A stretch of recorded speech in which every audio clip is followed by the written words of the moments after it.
السلام عليكم، ازيكم يا حبايبي؟ عاملين ايه؟ يا رب تكونوا بخير وبافضل حال. نسمي بالله، بسم الله الرحمن الرحيم، ونصلي على الرسول. اللهم صل وسلم وبارك على سيدنا محمد وعلى اهله وصحبه اجمعين. النهارده احنا هنشوي السمك في بيتنا، مش هشويه بره. انا لقيت البوري جميل جدا ما شاء الله النهارده ببطروخه زي ما بيقولوا اهو. بسم الله ما شاء الله، مبطرخ. ده اللي عجبني فيه، فانا هشويه هو مقفول. البوري ممكن يتشوي وممكن يتعمل بزيت وليمون، بيبقى حلو قوي.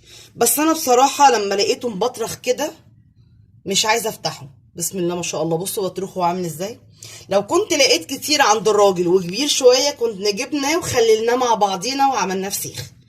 النهارده احنا هنشوي البوري ده على البوتاجاز، على صاجه، اي صاجه قديمه عندك حابه انك تشويه بنشويه. تفتحيه خراشيمه، بنغسلها كويس قوي تحت الحنفيه، بتبقى نظيفه كده قشطه اهي الحمد لله. وبعد كده كل واحده تتمسك اهي، تتغسل كويس قوي بخراشيمها عشان تنضف. وبعد كده بصفيه ونروح مع بعض نشويه. تمام. بصوا يا حبايبي، انا عندي صاجه قديمه اهي ماشي، انا حطاها على البوتاجاز مولعه العينين قدامكم اهو، حطيتها. اي صاجه خفيفه تعملوها براحتكم، انا بسيبها تسخن قوي. وحضرت الرده اهي، وزي ما هو مقفول كده اهو. بسم الله الرحمن الرحيم اهي مع بعض. بسم الله بسم الله. انا هشوف الصاجه هتاخد معايا قد ايه بالراحه كده عشان ما نبهدلش الدنيا. وما تخافوش على فكره، مش هيبهدل الدنيا ومش هيعمل دخان ولا الكلام من ده خالص يعني. ماشي، حاجه مادام صابحه وكويسه خلاص. ما عندكوش الصاجه ممكن تشوها في الصاجه بتاعت فرن البوتاجاز من تحت، تشيلي الصاجه المخرمه اللي هي في النص تمام، وتشويها من تحت. بصوا هو ما شاء الله صابح وجميل. والله لو كنت لقيت اكبر من كده كنا عملناه فسيخ مع بعض، كان هيبقى طعمه تحفه يعني. انا بحب السمكه الصبحه بصراحه، بتبقى فسيخ حلو قوي. احنا هنشويه، هنعمل معاه شويه رز ابيض. انا ولادي بيحبوا الرز الابيض بصراحه، هما طالبينه. هنعمل شويه رز ابيض. المره اللي فاتت عملنا مع بعض مع السمك الرز بالبصل. هنعمل النهارده شويه رز ابيض ان شاء الله، وطبق سلطه كده.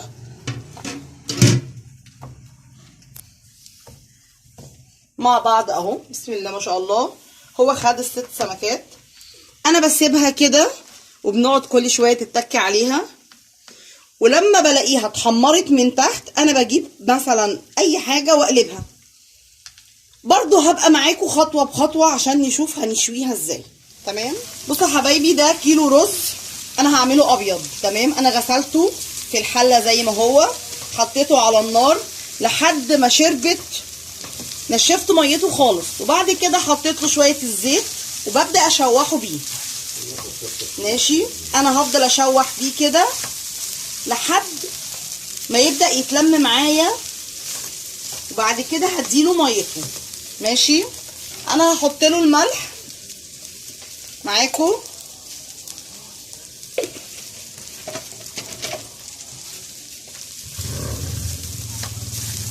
بصوا كده، بصوا بيتلم ازاي معايا اهو، مفيش ميه، الزيت بدأ يظهر معايا اهو.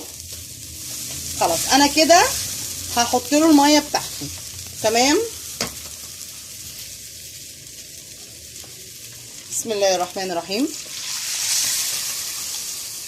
اتفقنا بنغطي الرز ايا كان الرز ايه بعقله وشويه. تمام كده.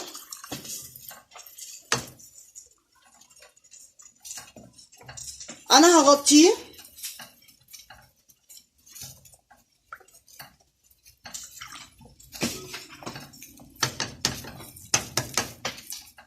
ولما يتشرب نشوفه مع بعض. بصوا يا حبايبي، انا قلبت السمك اهو. بسم الله ما شاء الله، ما بياخدش وقت اصلا لاني انا مولعه العينين اصلا. انا قلبتهم اهو. بعد كده بحاول اوقفه على جنبه ياخد برضو ايه شويه تشويه كده.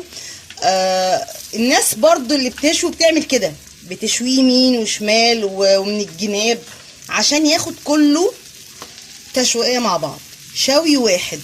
بصوا ما شاء الله الشوي بتاعه جميل جدا اهو.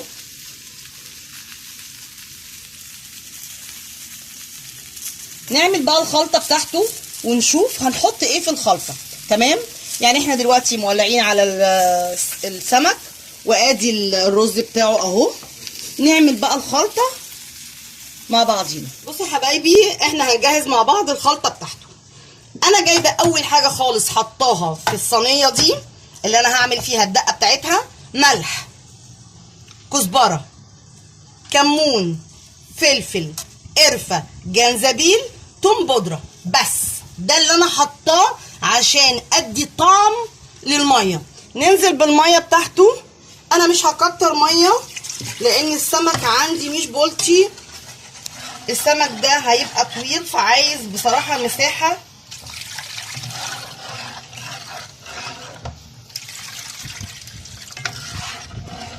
بس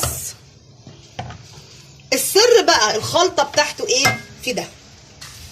تمام، بصوا يا حبايبي لما باجي افرم الفلفل والثوم انا بفرم الفلفل الاحمر معاه توم. التوم ده اللي هو تكمله التوم الاخضر.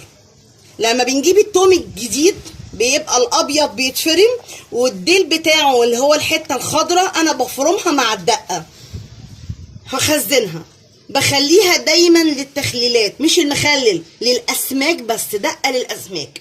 يعني ده توم والفلفل الاحمر بملح، هي دي الخلطه بتاعتها. حتى هتلاقي البلاد بيعملوا كميات التوم دي كتيره قوي وبتتساب من السنه للسنه.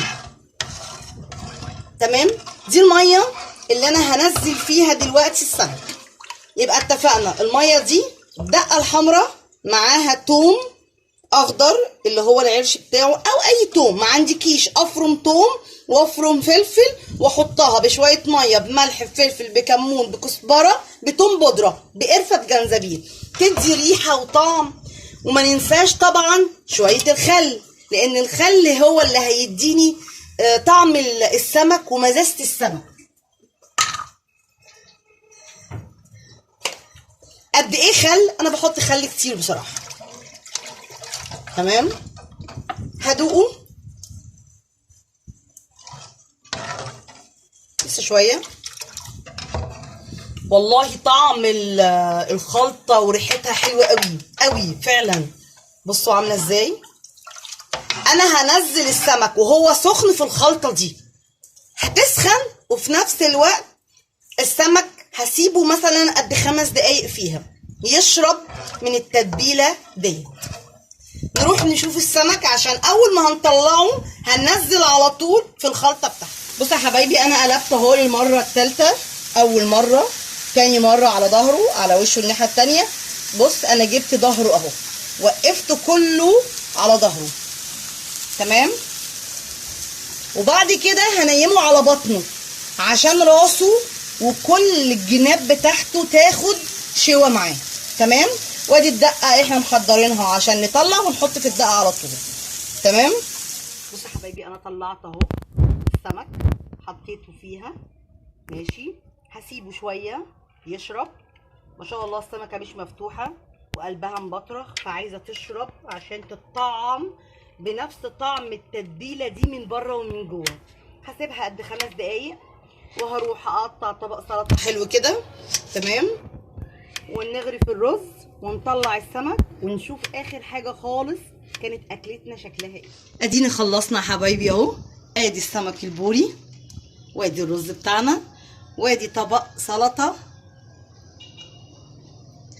كل اللي ناقص نحط له شويه دقه بسيطه اهي، ونشوف الرز بتاعنا اتعمل ازاي وفلفل ولا لا. بصوا رزنا ما شاء الله، بصوا الرز الابيض جميل ازاي وصافي وحلو ومفلفله. والسمك بتاعنا عايزين نشوف اذا كان فيه بطاريخ ولا لا، تيجي نشوف. نفتح واحدة كده. بصوا ما شاء الله، بصوا بطروخها عامل ازاي، بسم الله ما شاء الله. بصوا البطروخ يجنن، بصوا ما شاء الله. ادي بطروخها اهو، ده المرمل. اتفضلوا معانا بقى، ويا رب اكون عجبتكم واستفدتوا بشوي السمك في البيت، وطلع سهل وبسيط. على ما اتشوى كنا عملنا الرز، كنا قطعنا طبق السلطة. وما تنسوش تفعلوا لي الجرس وتشتركوا في القناة وتدعوا لي دعوة من قلبكم ليا أنا وولادي. والسلام عليكم ورحمة الله وبركاته.